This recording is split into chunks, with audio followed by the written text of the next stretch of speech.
Honorable Vice President of India, Radhakrishnan ji,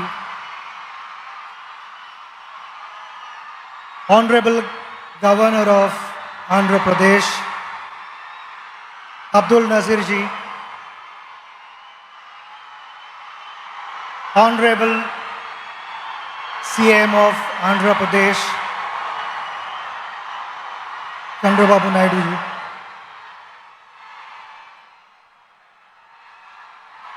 Venkaiah Naidu ji is also here. Dignitaries on the dais,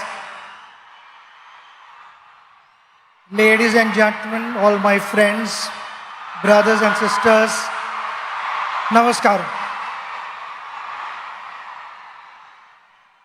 It's a special day and I'm so happy to be here to be sharing these moments with you.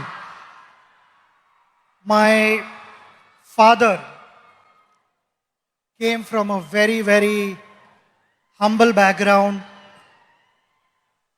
had a challenging life because the pockets were not deep. We stayed in 2 rooms in a chawl, which was a kitchen cum bedroom and a living room cum bedroom. And why I'm saying this is because my father was extremely passionate about academics. He became a professor, he also was a poet, and he continued to chase his dream.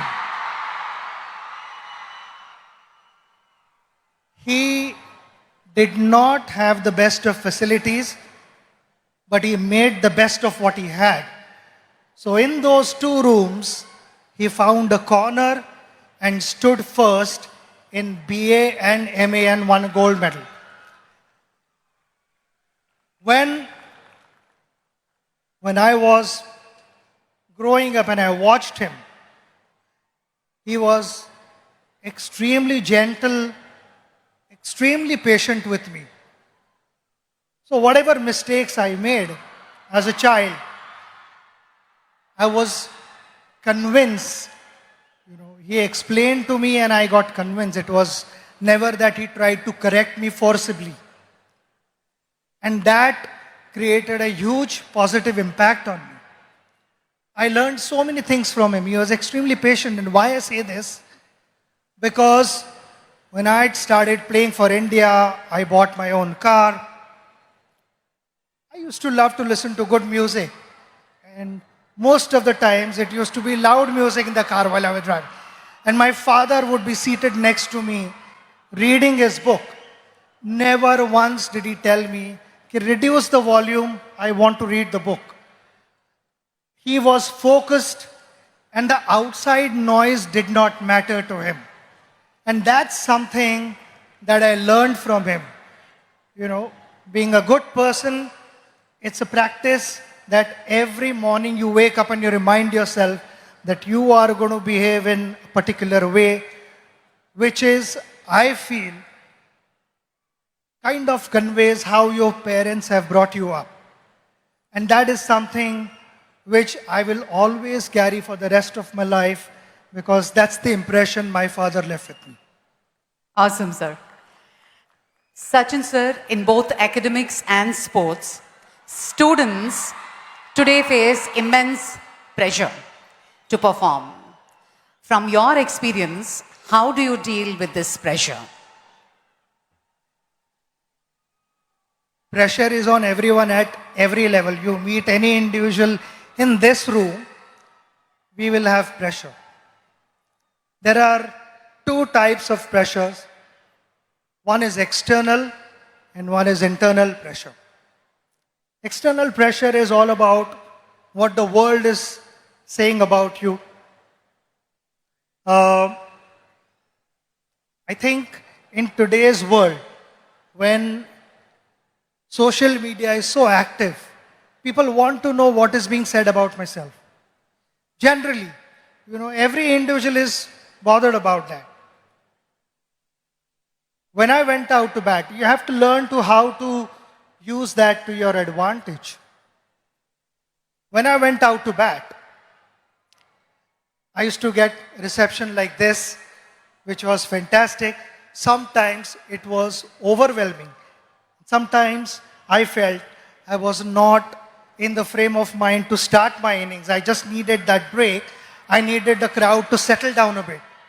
So those were the occasions where I would remove my shoelace or remove the strap of my leg guard, or someone would be moving on top of the side screen. I would settle the crowd down, make sure that those 22 yards belong to me, and then started my innings. It is like a ship sailing through water to get to its destination.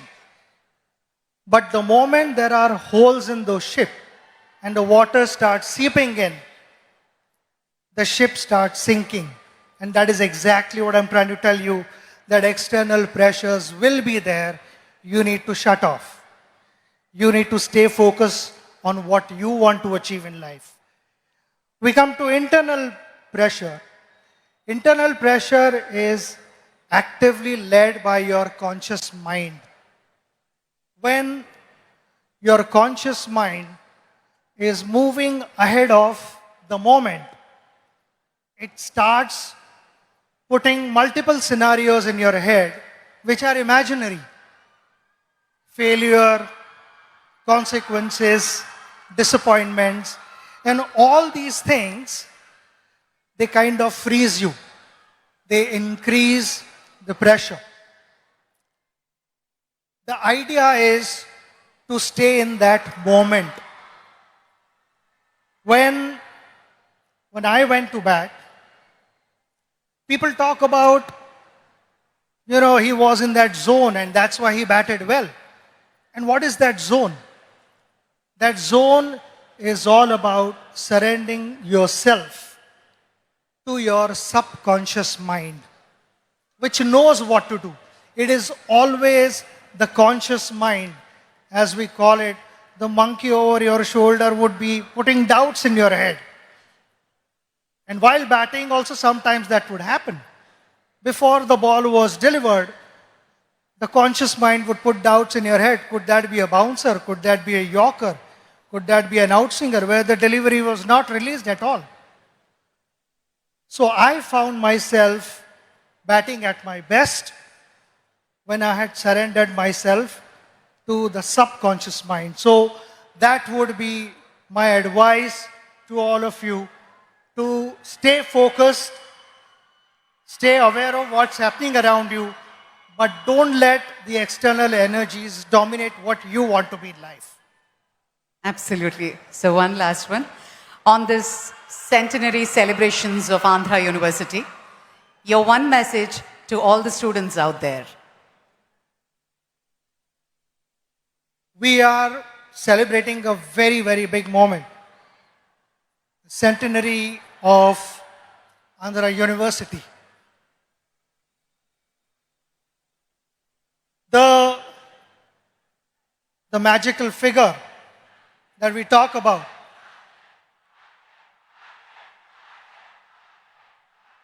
happened with the contribution of many. The teachers who taught for decades. And there are many illustrious people who have been able to shape our country, who have to give a new meaning to the youth of India, who have guided them. And all these things would never have happened without the guidance of all those teachers who imparted knowledge with a lot of humility and integrity. But those were the last 100 years. With impeccable reputation of the university, the responsibility lies on the next generation and generations to follow.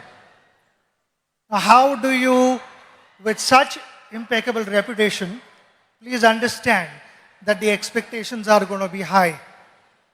And if the expectations are high, the responsibility automatically increases.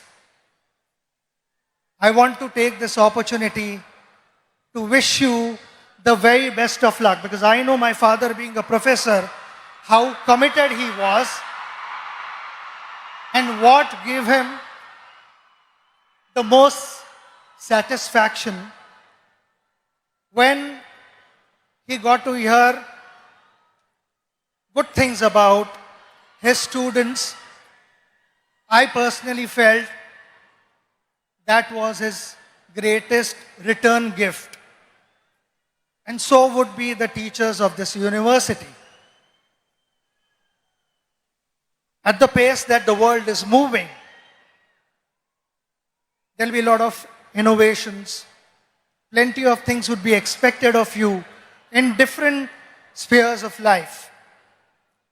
My simple message to you, which I followed throughout my journey, was we all want to be successful.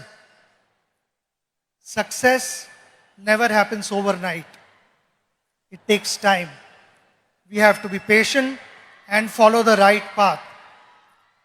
While doing so, while chasing your dream, don't cut corners and find shortcuts and compromise values. That is going to be extremely important for our country to move forward and for you to set examples for the next generation. I again want to thank you for having me here and giving me this opportunity to spend this wonderful moment, which I will cherish in my life. And the love and the affection that you have showered upon me will always stay in my heart. It is priceless for me. So thank you very much. Namaskaram and God bless you all. Ladies and gentlemen, that was Bharat Ratna Sachin Tendulkar ji here at the Andhra University Centenary celebrations. Thank you very much. Ladies